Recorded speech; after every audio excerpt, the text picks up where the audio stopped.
Yeah, the iPhone now has a thing where it doesn't. You can just tell it to automatically not ring for unknown callers. It just automatically sends those calls to voicemail. I'm like, that's a hell of a feature.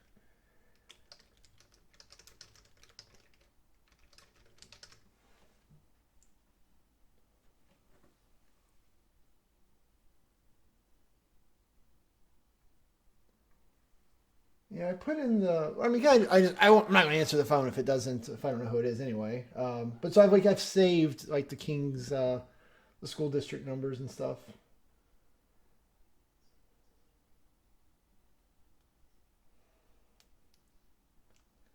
All of our communications come out of like one robo dialer for them.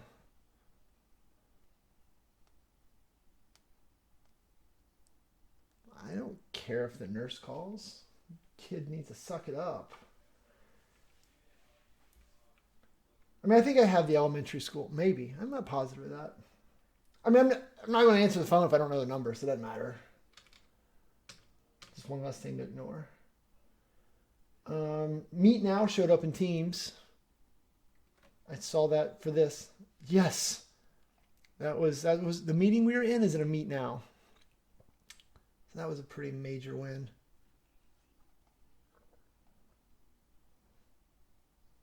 Yeah. Oh yeah, I guess I gotta find Slack. Speaking of things I'm not a fan of, pull that off of your face. Oh, you know what? They probably can't hear you because I bet the setting is wrong. On today either. She's at some private thing in Tampa. Um. Oh, oh, I hadn't seen E. That's new to me. I just saw it, and I've got it installed, but I just saw it in Twitter. I spend so much time in that program. Oh my God, yes. I honestly have not noticed any of the new stuff in 2020, but Well, yeah, right. I think they've ran out of like actual things to add, so now it's like they add like really deep stuff. But I'm like, the core does what I need it to do. when they added the grab text piece, that was the last super big win for me. Yeah. What I really wish they would go back and work on the core product itself. I don't know like how often you put words on top of text or on top of like images and things like that. Yeah, But that like if you're trying to do like big scale, like I'm making the thumbnails for YouTube, it does a really bad job of that. It's really quick. There's a bunch of like spacing and padding that it puts around the text that you can't get rid of. There's some that you can get rid of, but there's some you can't. And if your text goes too big, or the spacing that isn't part of your text goes too big, it'll stretch your image automatically. So I've then, seen that it adds. Yep, I've seen that. Yep. and so there's a lot of that stuff that just doesn't work well that I've learned to work around. But I would love to see them go back and do a better job of that. Yeah, it took me forever to figure out because yeah, sometimes I would put stuff in, it would do the thing where it jank your picture off to the side. I'm like, what did? But yes, it was the different crazy padding. Yeah. Hmm. Yeah, that's the stuff that gets me. Oh, I'll make fun of people for their lack of watching.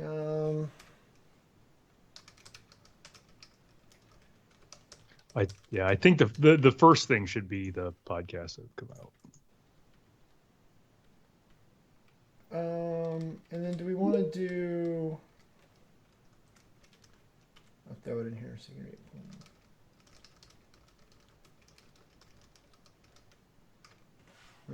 So 2B.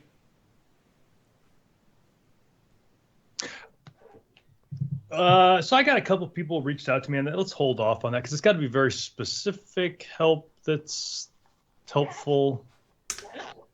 Bye bye. So I'm not against that, but it's got to be Oh, you know what? I can't. Oh, what. I the whole team's being the team is teaming me and I was going to try and reply, but I can't reply to them without getting rid of you. And Got to open up a web browser. oh,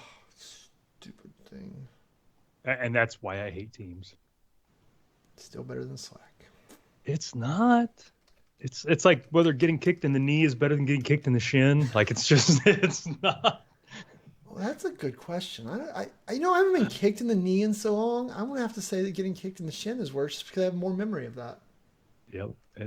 But then the next time you get kicked in the knee, you're like, God, that's I don't know about. I'm guessing it's different in the Clint household. You know, that girls and them not trying to destroy your house type of thing. But we play a lot of soccer here. Like, you know, we go to soccer, we practice, we do the formal soccer, but then we come home from soccer and we play soccer in the basement. And you know, the 10-year-old is well, way better than me, but yeah. you know, I don't get shin guards and things, and I get kicked a lot, and it's So not fun. so Penny's 9, and the last practice of every season, her team does this thing where the parents play the kids, Mm-hmm. saying that your 10-year-old is better than you. I feel like 9 and 10 is where that because at 9, the parents can still beat them. I feel like we're on the cusp of that not being the case anymore. Yeah, this is the only thing that I can do. So if we're playing in the basement where it's all about foot skills, I get destroyed. Out in like a real field, I'm still faster than he is, Yep. which is weird. He doesn't know how to deal with because none of the kids are faster than him. He's the fastest kid. So That's I'm good like, skill for it. yeah, you can do the kick and chase thing, dude, but I'm gonna beat you. So that's the only chance I have out there is, you know, kick and chase. Yep. Eric says knee is worse, so there we go. All right. Well, if Eric has spoken, then I have to accept that. He's the only one that's got a strong opinion on it. I haven't been kicked in either. Well, I mean, soccer shin stuff, yeah, but Let's see. I feel like there's other random little things I've done, but and that's probably let me do and put a new A in.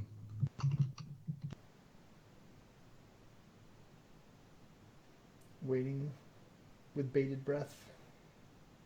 It'll be it'll be disappointing.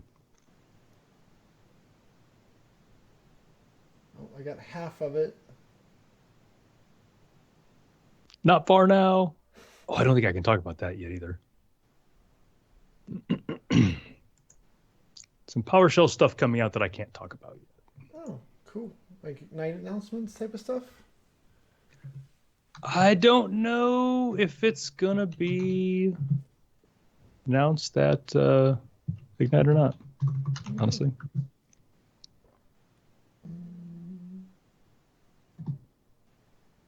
Well, I guess I'll talk about something else here. I will plug all the things that I have to plug, and yeah. maybe I can get someone to bite on something. So Here we our other go. conversation can get a couple Go. little nibbles there. That would Good God.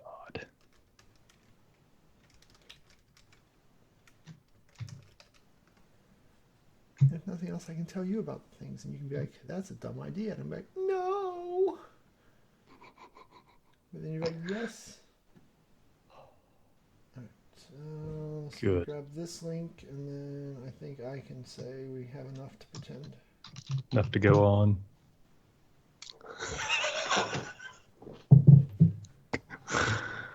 Oh, Jesus. Who's entertaining you? If we yeah, so it's private stuff that I can't announce. You know, and granted, probably Eric's probably the only one listening, but kill the stream before you hang up on me today, and I have a funny that I want to share with you ahead of time. I like funnies. Yeah. Let's see. All right, so there's all that. Let's just make sure. Eric, I assume you can see and hear all those things. You haven't complained, but I mean, not hearing Todd's kind of a blessing, so I understand why you might not have complained. I think they would pay extra to hear me. There we go. All right. All right. So have you gone live yet? Yeah, I mean, Eric's been listening. Have you tweeted? Oh no, I didn't get them. It didn't give me the link. I can go look for that.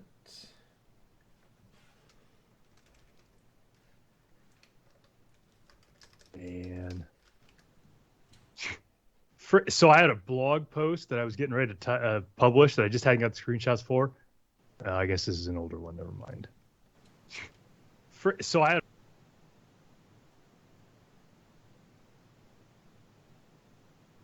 So new. Okay, so he's replying to that. Never mind.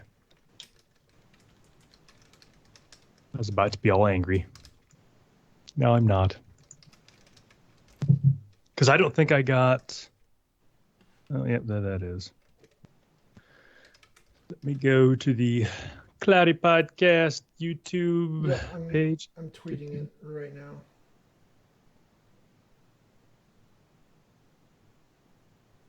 Maybe. No, I don't see it. You're lying. I just did it. Liar!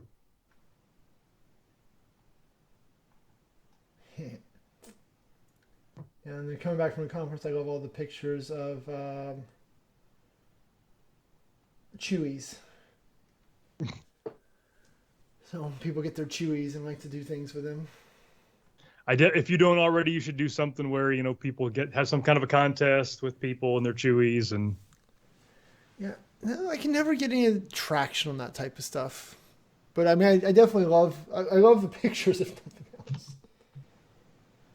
But yeah, I would love to do. We're not. Yeah, who cares, right? Eric, close your ears. You don't hear this. But I mean, one of the things that we've basically figured out is, it seems like discounting does nothing.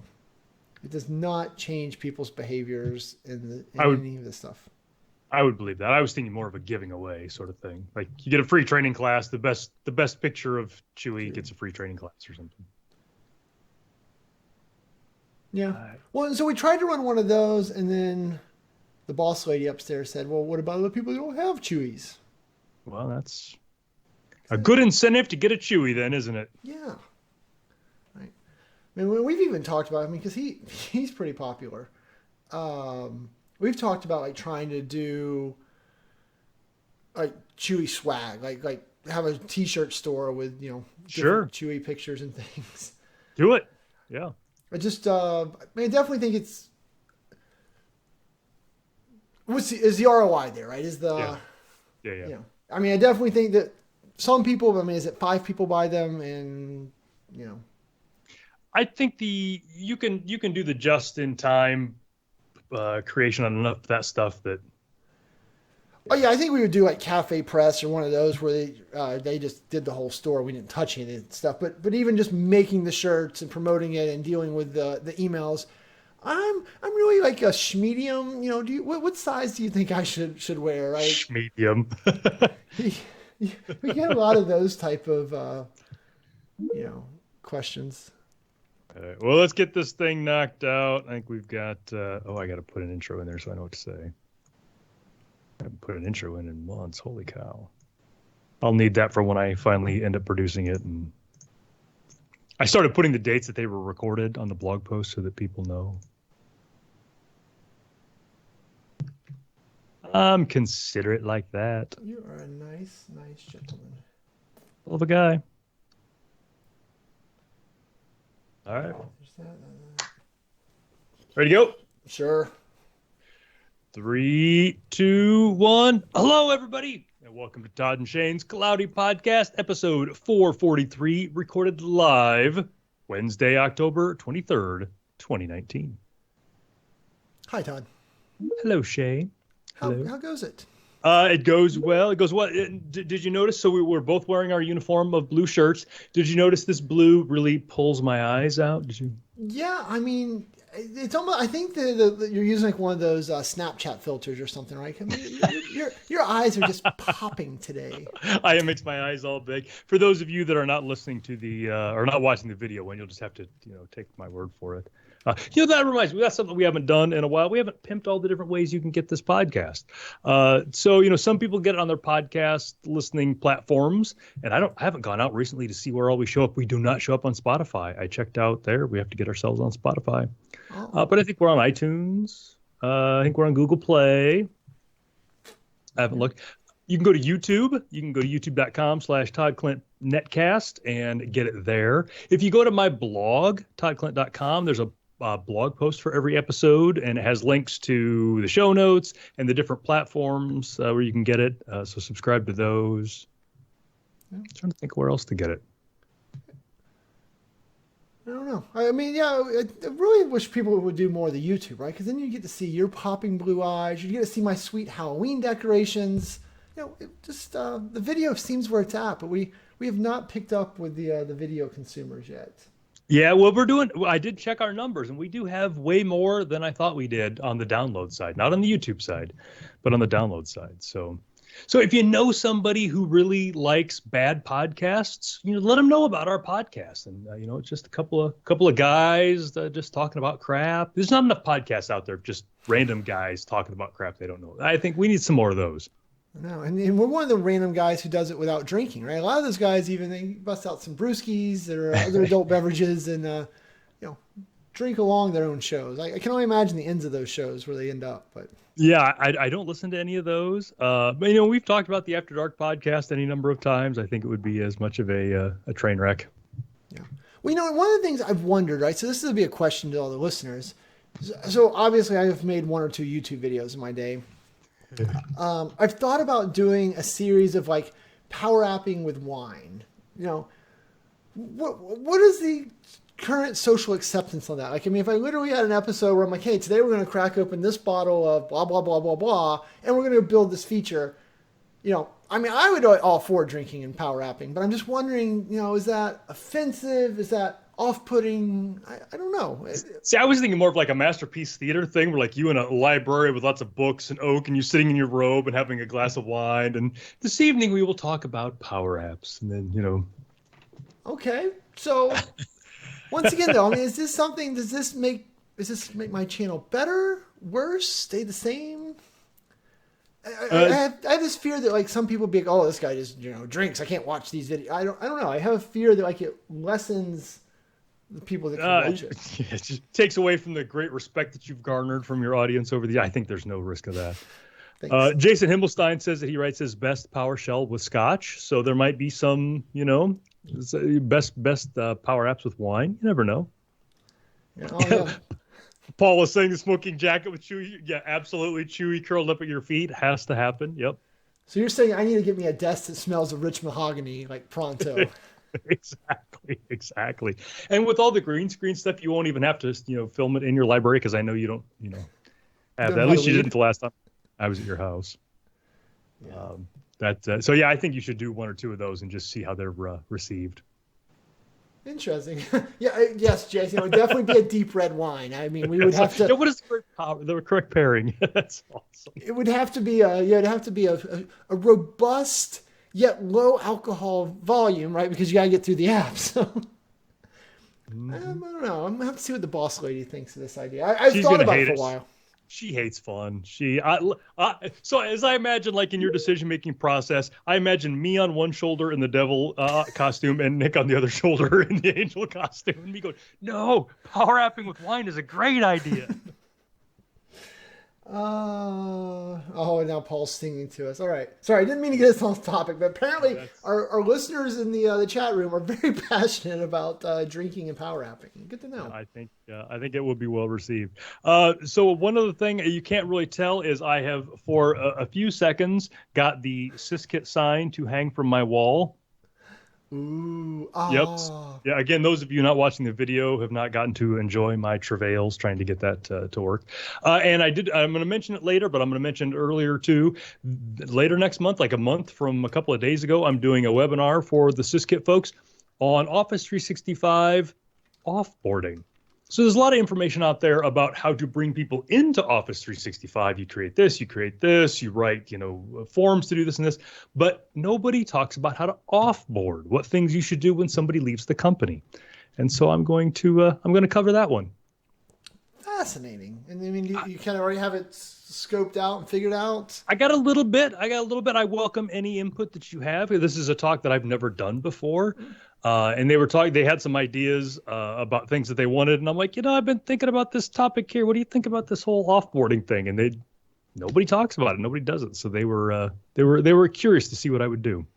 So give me just pull one random bullet point to suck me in. What is the number one thing in offboarding I should be thinking about doing, looking at?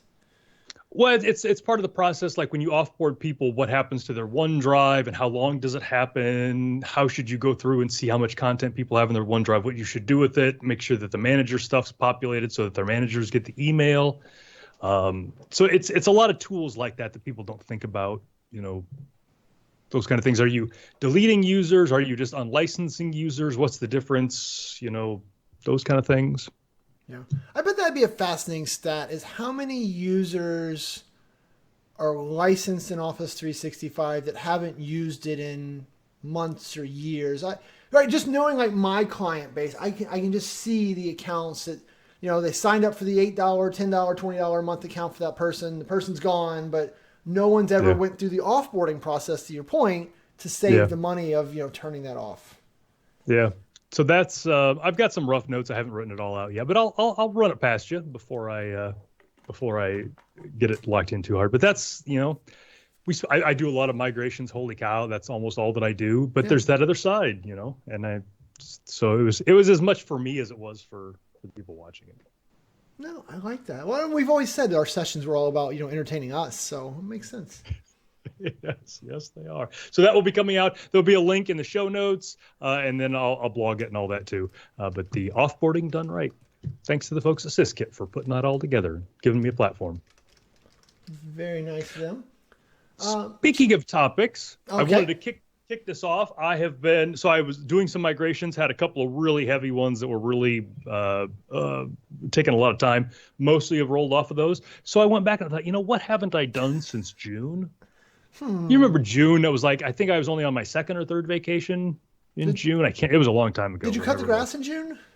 Yeah, I've been trying to work my kids into that. Funny story about that too. But then I realized I hadn't published a blog post in a while. Oh. So I think I had 10. I think I had 10 blog posts to produce. So I've knocked like 7 of them out in the last week, and I've got another one to do after this show, but I'm almost caught up. I think I'm only 3 behind. Fascinating. That's yeah. So I was kind of toying with that. I'm like, do I want to knock a bunch out and put them all, or just do a couple a day? So I've kind of staggered them out so that as they don't all just roll off and those kind of things. But I'm getting caught up. Yeah, and I loved the idea of just they became the lost episodes, right? These are just the 10 episodes that never got produced. If you want to, so what does our friends at Freakonomics do? If you sign up for Stitcher, you can go get the lost episodes. Yep. So that's so they're coming out. They're on their way, and there was some good stuff in there. I went through and looked because I have to do like the screenshots, the frames, and all that. So I listened to some of it, and there was some good stuff in there. I didn't want to take that away from the people, so it should be caught up here in the next couple of days. Very nice, very nice. And what have you been doing? I've been slaving away, producing podcasts down in the bowels with the steam engines and all of that. So what have you been doing? Well, so I was being a booth babe, right?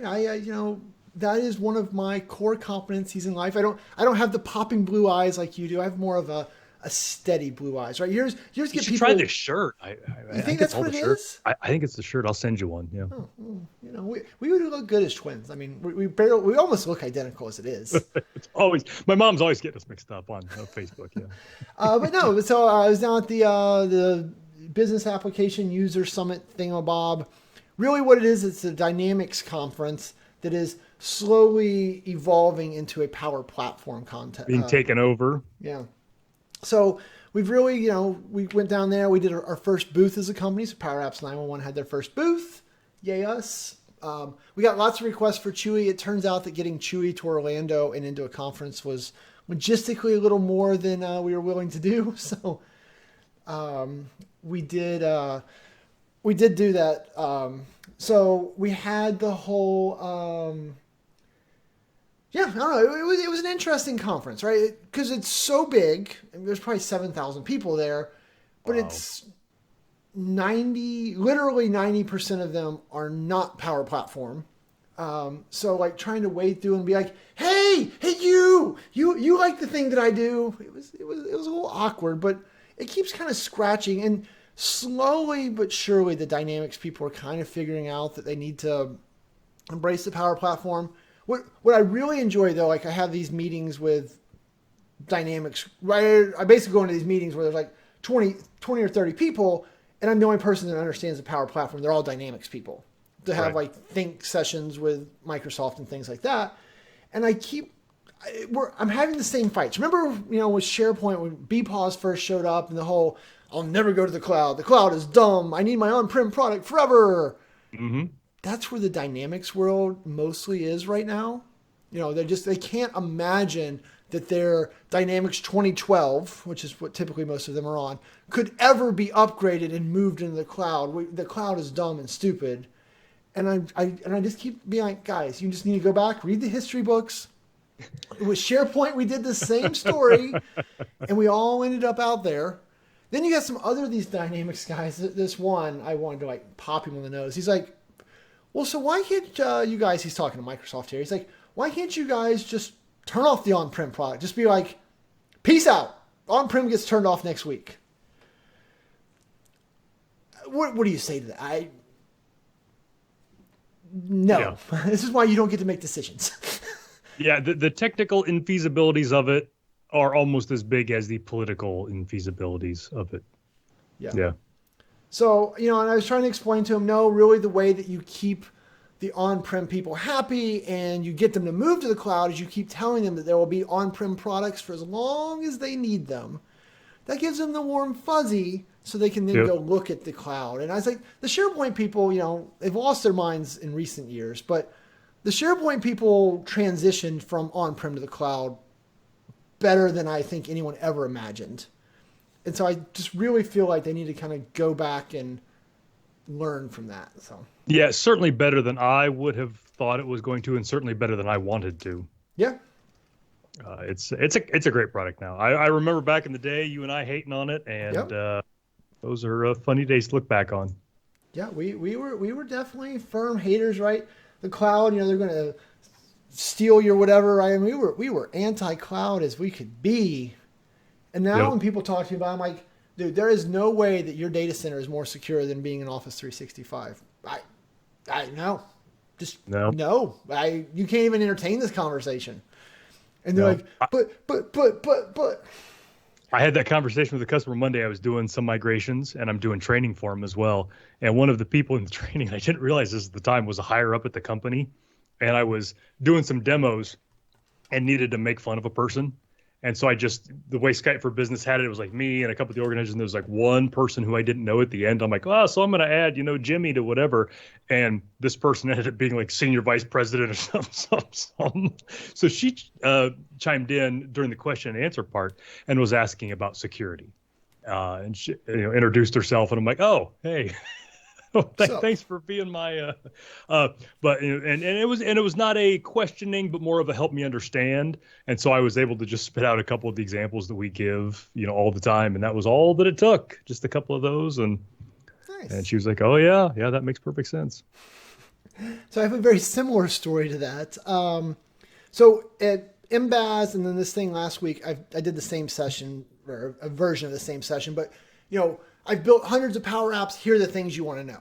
And, I kind of do some super nerdy stuff, some business process stuff, and then kind of end back with some super nerdy stuff. But in the middle, when I was kind of doing the things that everyone already knows that they don't have any idea, so they really need to listen, but they don't want to.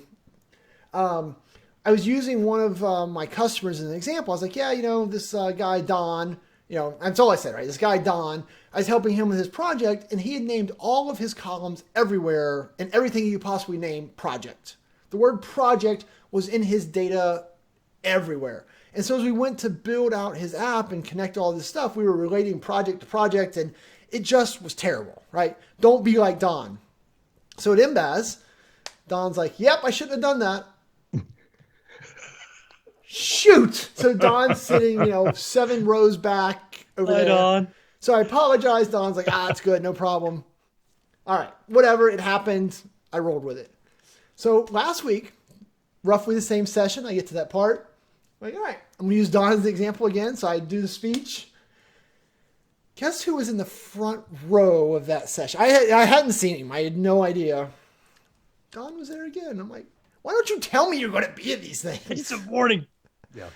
So yeah, you got to be careful when you pull in stories and stuff like that. Who was there and I what? remember us having that issue with the stand up to do heads and tails, and you mocking somebody and then referring to mocking them, and then being in the audience when you referred to mocking them. She took it like a champ too. So Oh, that was some good times there. yeah. But so speaking of that session, it reminded me they did something I'd never seen before.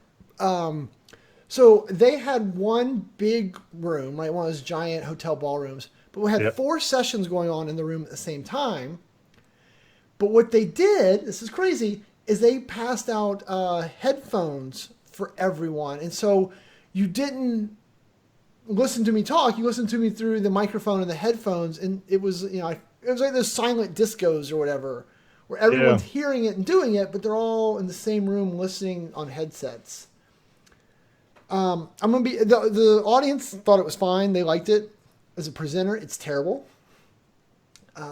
And the biggest reason why is weird, but something about being in the headphones, everyone kind of like puts on their inside voice, and so they're just muted the whole time. Like places where I knew that they were laughing, right? You could kind of see the little smiles, but they were all like afraid to laugh. They were all Yeah. afraid to show any emotion. They were all just kind of in this world. And as a presenter, that was really terrible. Yeah, you need the feedback. I remember the first time I uh, presented in front of an audience that was a foreign country, not one of colony regions out or anything, but the audience, because of cultural issues, was very quiet. Mm-hmm. They didn't laugh, they didn't applaud, they didn't do whatever, and I thought I was just dying on stage. I thought it was just horrible. And I got done, and I was just like, "Man, I'm gonna get killed. Like they're never gonna ask me back again." And like a whole string of people came up, like, "Oh, that was hysterical. That was great. It was would it have killed you to maybe guffaw or chuckle once?" So yeah, you definitely do feed off that energy. I absolutely. Yeah. So that was rough. The other thing that was hard that wasn't bad for me, but was hard for the other presenters in the room, is I'm on stage. I Yeah. use my stage voice, which can fill. I've filled some really large rooms without We microphones. filled some rooms without mics. Yep, I agree. Yeah, so it turns out all the other presenters could hear every word I was saying. I'm like, I Yeah. don't know what to tell you. I didn't set this thing up. I talk loud on purpose. And then Yep. the stages were like, so you were presenting to your audience straight in front of me, right? So we were looking at each other basically. That would be distracting as hell. Yeah, right. Because you and I are used to working a room, but you can't Yeah, work the yeah. room. You got to work like this small subsection of the room. And the slides that I could best see were the guy across from me slides. It was Yeah. the audience. It was a good experience. As a presenter, it was terrible. So Yeah. I hope you gave him some feedback on that. That's it's good to know. yeah.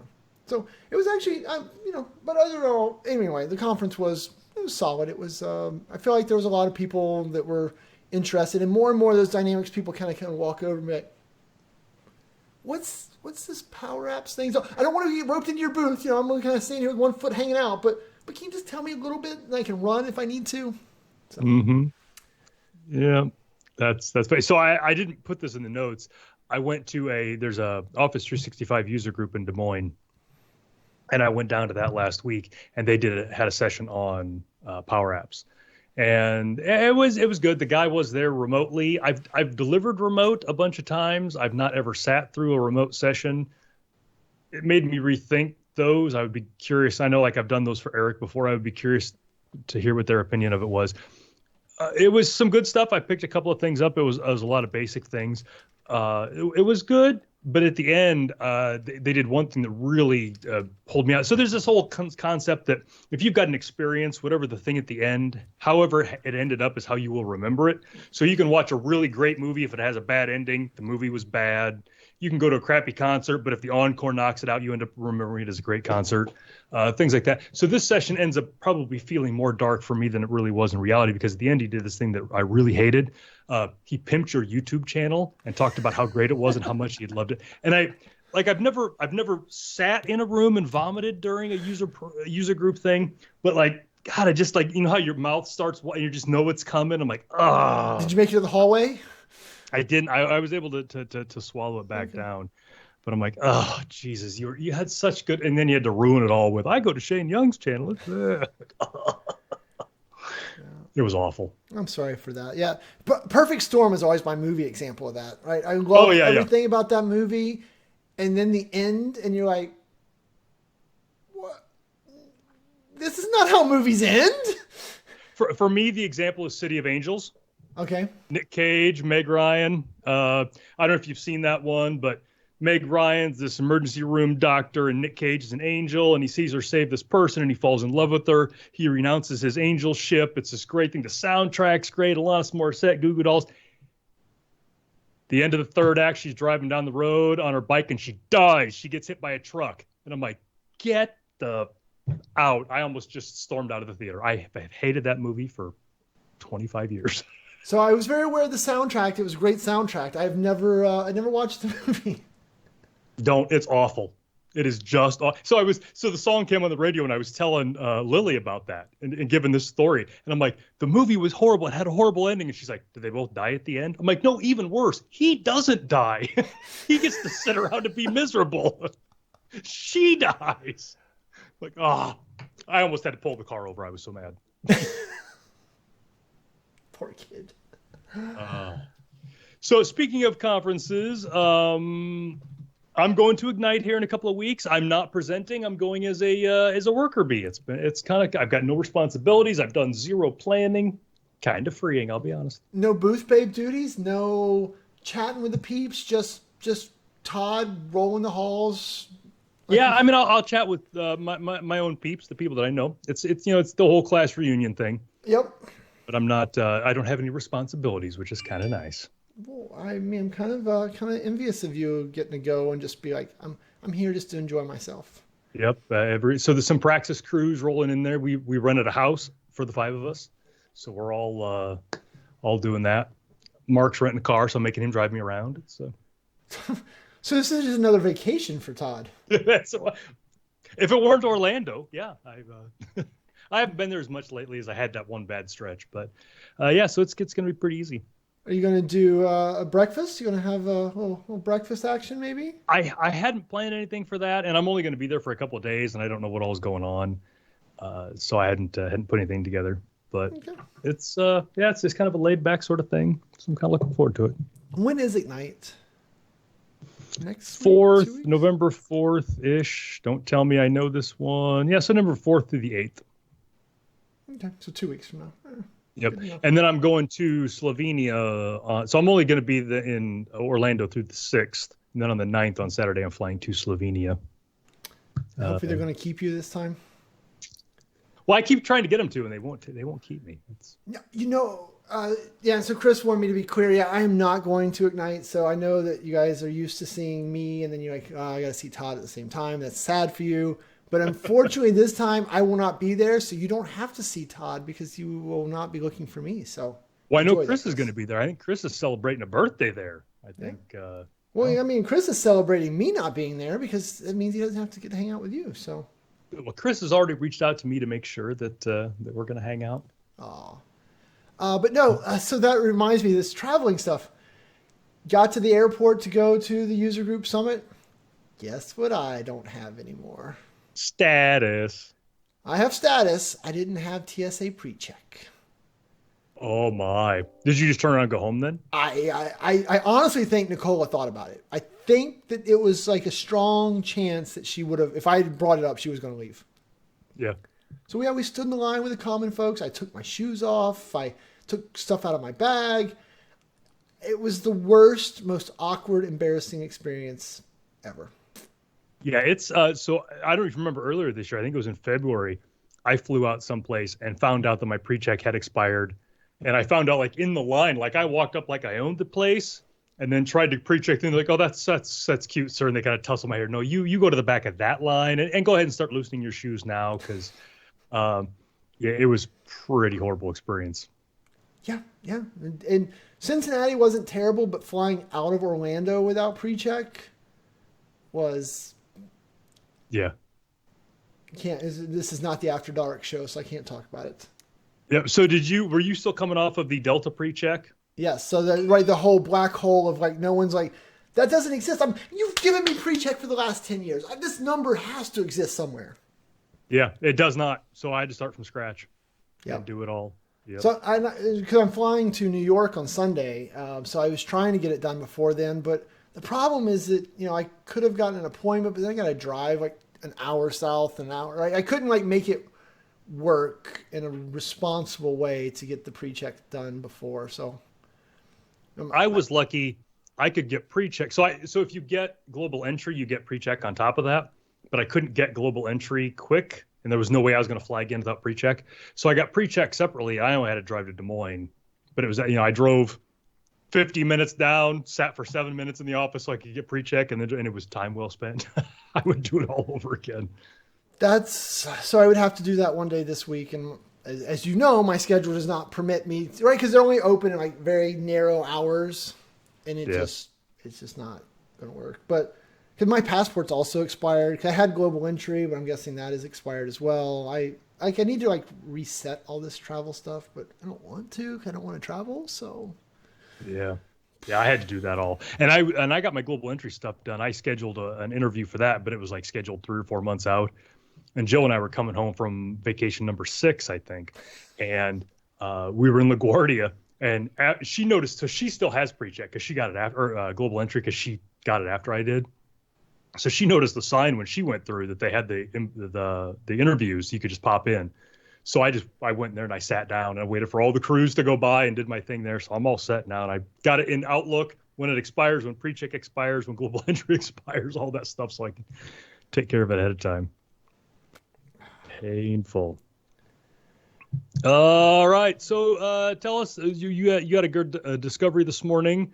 Some tech that came through for you finally. yes. So finally, right? Do you guys remember what my number one complaint was about Teams? Right. My complaints are different than Todd's complaints. But my number one complaint has been that there was not a Meet Now functionality. Well, this morning when I was trying to figure out how Todd and I were going to have this call, because we can't use Skype anymore because of those problems, I jumped into Teams and I was like, all right, I gotta go create a bogus meeting so I can get the link to invite Todd. And at the top right corner was this glorious button, that said Meet Now. So Todd and I are doing the podcast from an actual real live Teams Meet Now meeting, and it makes me so happy. I need to, and you didn't tell me about it until after I'd already joined the meeting, and I'm afraid to click anything in Teams, so I can't see if I've got it, because it's going to be based on your tenant and your, what flight your user's in and what version of the client you've got. So I don't know if I have it yet or not. Yeah, I mean, I might have only got it for one try. I would also like to click the button and go look at it, but as we know, one of your pet peeves with Teams, you can't do more than one thing at a time, and that would be bad for the show. Yeah, it's bad stuff. So that's good. It's that, and I after you mentioned it to me the first time, I did realize that yes, I did use that a lot, and it did start to bother me. So Chris says everybody has it now. That's good. Well, thank you, Chris. I quit looking at it. Looking for it. So that was good. What's your next one? I have not looked at that link. Yeah. So finally, after a year or so, I finally wrote a class called Power Apps for SharePoint People. So it is a online, on-demand Power Apps training course, but it's 100% focused on SharePoint people. So you're coming from the SharePoint space. We only talk about SharePoint features, and we really just kind of go through the 2 different avenues. So whether it's customizing a SharePoint form, so taking a modern SharePoint list and making a better experience there with Power Apps, right, or building a standalone app and using SharePoint as your data source. So finally wrote the class, finally got that released, hoping that is, I know there's literally hundreds of thousands of people who need that class. Now I just got to find a way to see, does it scratch the itch and can I get people actually to sign up for it? Well, and then there's always the difference between the people that need it and the people that know that they need it. Yes. So you got to get it out in front of them so they know that it's there. Yeah. Well, that's good. And this one's kind of fun because this is the most, I don't want to say complete, but so with this one, so we've got the videos, right? So you can watch the videos like you would expect. But then we also have a standalone PDF document that if you want to redo the demos that you see, you can like follow along so you can get all the formulas and functions and recreate all the demos. So we thought that was a new addition. And then we also did, you can download the actual app that we built in class and then just install that in your environment. So you don't have to redo the demos. You just have the app. Very nice. Very nice. So I wanted to see if people liked this idea of, more content and like the extra pieces other than just the video. So I don't know. We'll see how it plays out, but I don't know. I hope that this is something. I know that probably everyone that listens to this podcast, right? I think all you people need this thing. So I don't know. We'll see what happens. Well, I will put a link to that in the show notes so that people can check that out. That is good. Yep, you just put it in the chat room. Good.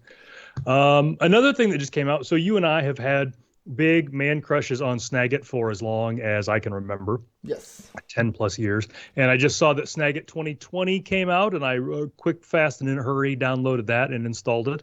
And this is one of these things where, so in full disclosure, TechSmith, the great company, they give you and I Snagit for free. Mm-hmm. Though I have paid for it in the past and would absolutely pay for it in the future if I had to.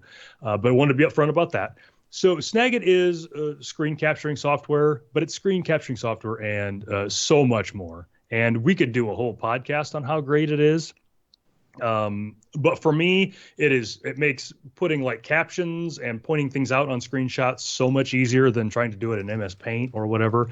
One of the features, they didn't add it in the 2020 version. They added it in one of the previous ones where it'll do OCR stuff right out of your picture. And that has just absolutely changed my world. I was on a call with a customer a couple of days ago, and they were sharing their screen in Teams, and they were popping around, and they were on a web page that had some stuff they wanted me to try. And of course, it's this big nasty URL and nobody types URLs anymore. Right. So I knew I wanted to go back to that. So I hit print screen, took a screenshot of their page, and then I highlighted the address bar, right-clicked in Snagit Editor, grabbed text, had the URL, pasted it in my notes, and the customers are talking about that, and they get done. They're like, "Oh, well, I'll send you this URL." I'm like, "Don't worry about it. I already got it." He's like, "How did you get it?" I'm like, so I tell him that. He's like, "You can do all that?" I mean, it was just that quick. It was like 10 seconds that I had the URL in my notes. So love me some Snagit. Yeah, and that's knowing about that feature and how well it works, it makes me consider things I do sometimes, right? So, for example, I want to make as far as other thing we're going to talk about, I want to like make a video that promotes another product that we've got going on. And so I was going to kind of like show them in the demo, like show them what was in there. But I'm like, if I scroll through all this text, if somebody wanted to take the time, they could stop and frame by frame, screenshot it and pull out all of my text.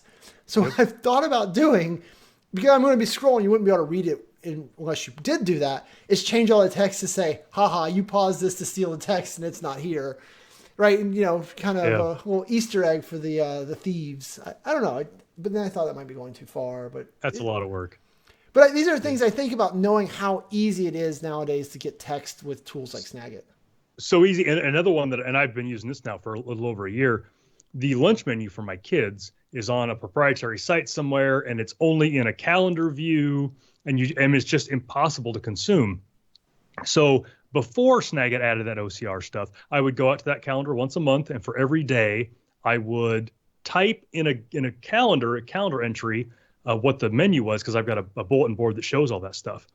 And then once Snagit got good at it, now it takes me about 10 minutes every month. I bring that calendar up, I take a screenshot of the page, and then I highlight each day, grab text, brings me up a text window, copy it out, paste it in the calendar, done. And so now I can generate that lunch menu a lot quicker by just grabbing the text. So many processes that works great for. So if you haven't already, go out to techsmith.com, check it out. They've got demos for Snagit. And I use Camtasia a lot. Also, it's another great product. But Snagit, everybody's like, I've got print screen. I've got the snipping tool. I don't need Snagit. I was there. I was that person. If you take Snagit for a spin, you will fall in love with it and wonder how you lived without it. Yeah. Well, the big thing for me with Snagit that I do that a lot of people don't appreciate is I use it to edit all of my images, right? It turns out that I have to edit images every day of my life. And so more than I literally will screen snip with the snipping tool and then open that snip in Snagit, because it's got just such a great experience for the Snagit extracting editor text. is amazing. Yeah. Just all the great tools, and they look good, and big fan. So thanks to TechSmith for making such a great product and continuing to innovate on that. So all right, we just got a couple of minutes left. Pick what your next favorite thing is. We'll do H then. We only got a minute or two left here. Right. So, make lots of YouTube videos. I think we've talked about this before. One of the things that fascinates me, right, because I watch the initial views, right? So when I release a video, basically I'm always kind of like, how long is it going to take me to get to 1,000 views? Mm-hmm. And it's what I've found, like, because sometimes Nicole will be like, oh, you can't put that out on Friday night. I'm like, it's fine, right? When I put these things out, typically doesn't affect it. But what has really affects them, that really annoys the you-know-what out of me, is the topic. But it's the opposite of what you think. The videos that I make that are like, send emails to your grandma in HTML format, yay! Right? That 1,000 views is it's just instant. I mean, boom, as fast as people can watch it, they do it.